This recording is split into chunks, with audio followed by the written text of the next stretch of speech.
British scientists are celebrating after developing astounding sodium and potassium-ion batteries as potential alternatives to those powered by the much rarer lithium.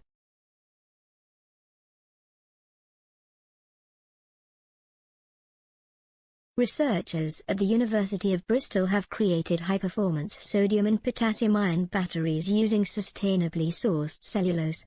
Scientists at the Bristol Composites Institute use what they call a novel controllable unidirectionalized templating strategy capable of tailoring the electrochemical performances of next-generation post-lithium-ion batteries.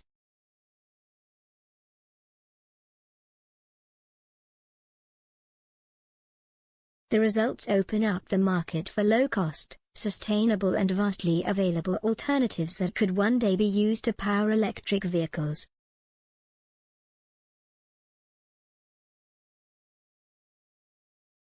The team's groundbreaking achievements, developed in collaboration with Imperial College, are set out in the scientific journal Advanced Functional Materials.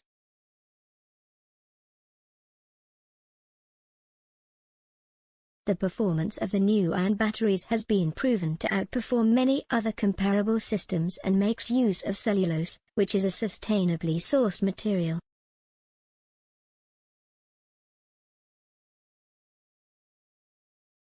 Corresponding author, Steve Eichhorn, professor of materials science and engineering at the University of Bristol, said, "We were astounded with the performance of these new batteries.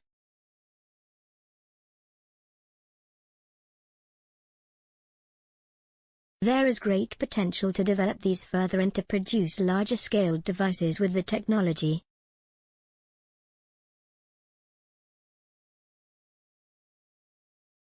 He added, "In light of these findings, we now hope to collaborate with industries to develop this strategy on an industrial scale and to explore whether this unique technology can be easily extended to a variety of other energy storage systems such as zinc, calcium, aluminium and magnesium-ion batteries, thus demonstrating its universal potential in next-generation energy storage systems."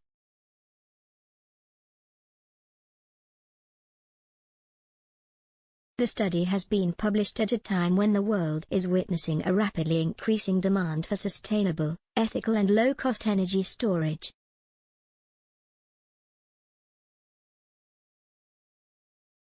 Much of this is the result of the drive towards developing battery-powered transport systems, mostly replacing petrol and diesel-based engines with electric vehicles, but also for handheld devices such as mobile phones.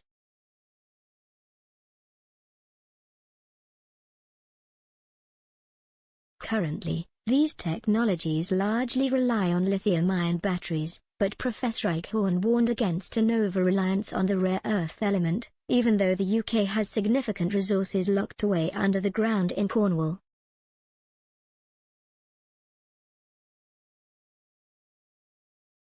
He told express.co.uk, "Sodium and potassium can be extracted by chemical means.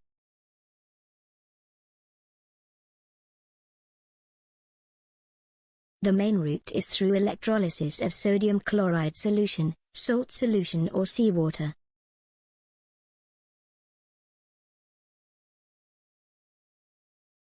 There are various ways to extract potassium too. Some recent ones are green processes from feldspar, a common mineral.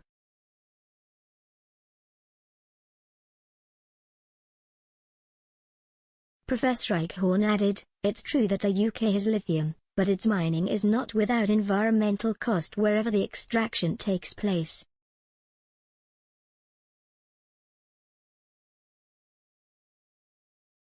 Batteries have two electrodes and a separator, plus an electrolyte between them that carries the charge.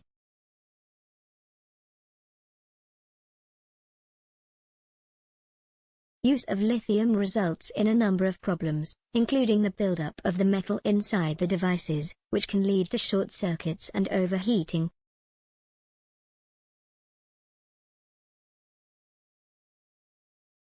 Alternatives to lithium, such as sodium and potassium batteries, have not historically performed as well in terms of their rate performance and the ability to use them lots of times.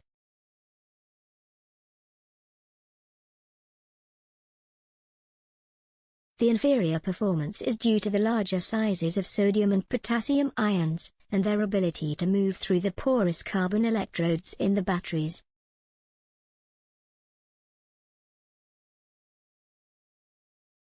However, Jing Wang, lead author and a PhD student in the Bristol Composites Institute, believes she and his colleagues may have hit upon a solution.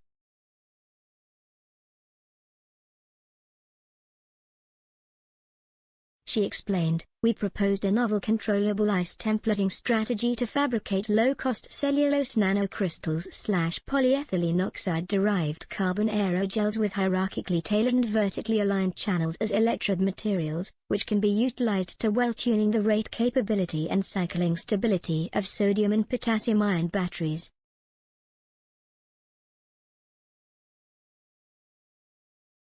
Benefiting from the renewability of the precursor and scalability at relatively low cost in the environmentally benign synthesis process, this work could offer an appealing route to promote large-scale applications of sustainable electric vehicles and large-scale energy storage grids in the near future.